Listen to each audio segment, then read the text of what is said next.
Jo, com a secretària de la institució i de la secció, sempre em toquen fer aquestes coses tan aspres, però que crec que són necessàries per fixar una miqueta el treball que fem.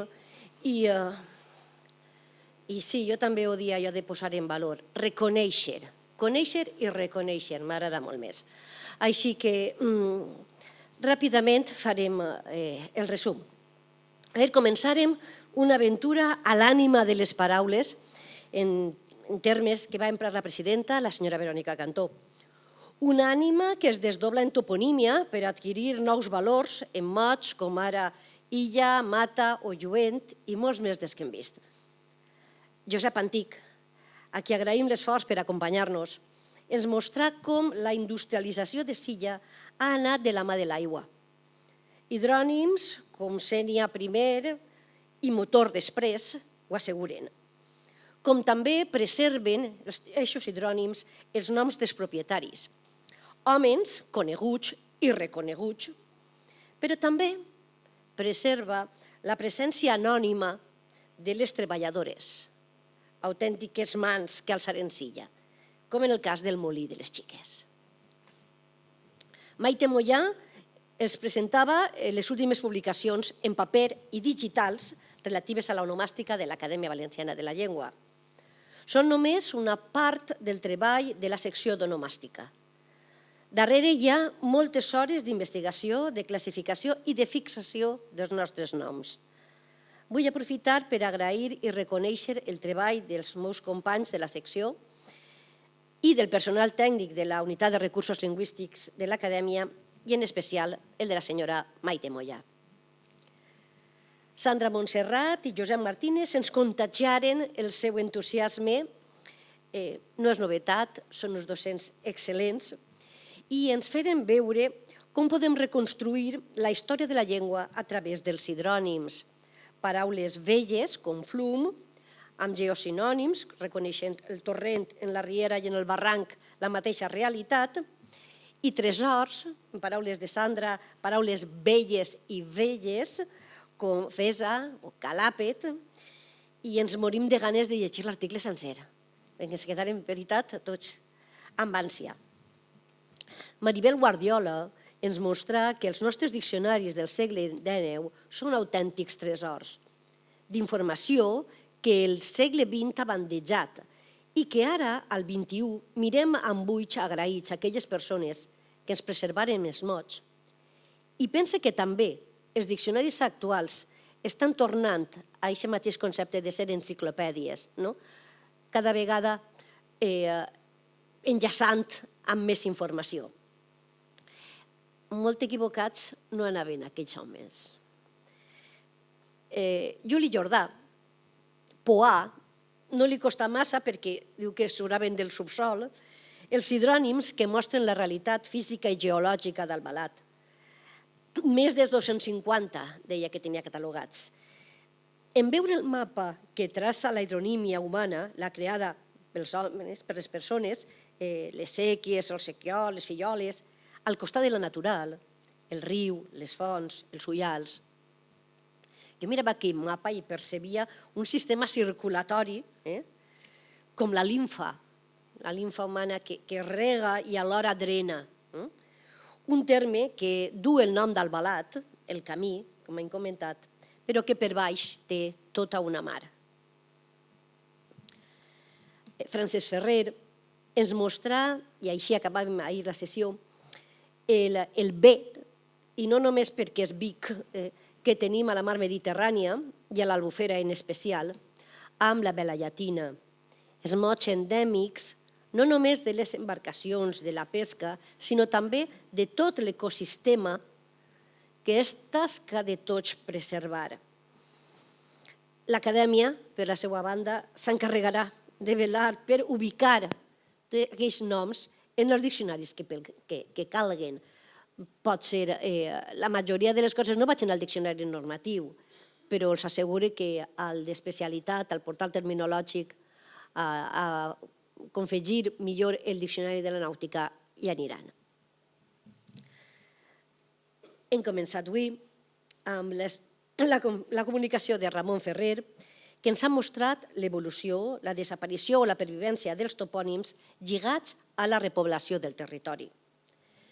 Ens ha mostrat com la documentació és clau per a redefinir el topònim. El predomini de la toponímia aràbiga a l'Horta Sud i a la Ribera Baixa s'explica només pel repoblament. I a l'hora de fixar l'etimologia de l'ètim major, hem de tindre tant en compte la documentació com la història del país i la realitat que defineix a l'hora de triar una opció o una altra. En Parminguet ens ha demostrat com amb la toponímia podem ajudar a la recuperació de la llengua. Els criteris que recomana l'Acadèmia de recuperar els topònims endònims, els genuïns, els originals, evitar la imposició de noms de persones, tot i que entenem el valor de reconeixement a persones del poble. Eixe treball la replega en part molt bé en la creació del nomenclàtor toponímic municipal. Però encara és més important la feina que ha fet de traslladar a totes les institucions, perquè és la manera d'assegurar la pervivència del canvi, que la feina plegui on ha d'arribar. Els reptes actuals estan ahí. Primer, en la creació de nous carrers, evitant el problema de les sèries, i l'actualitat que no consultem els mapes físics, sinó que es consultem els navegadors, i l'accés a unes plataformes que veritablement són opaques. Els navegadors privats de l'estil del Google Maps són propietaris, codi propietari, és gratuït però no és lliure i per tant és molt difícil de poder fer-los aplegar la informació directa, mentre que, i ahir César te dona la veu, altres plataformes de codi obert, com és el cas d'OpenStreetMaps, poden ser un gran aliat. OpenStreetMaps es posa en contacte amb l'Acadèmia, nosaltres li facilitarem l'accés a tota la nostra toponímia. Per tant, si voleu descarregar-vos els mapes amb OpenStreetMaps, estaran absolutament actualitzats. I poden estar-ho més, perquè tots nosaltres podem ser col·laboradors d'aquestes plataformes. César Mateu les podem confirmar molt millor que jo.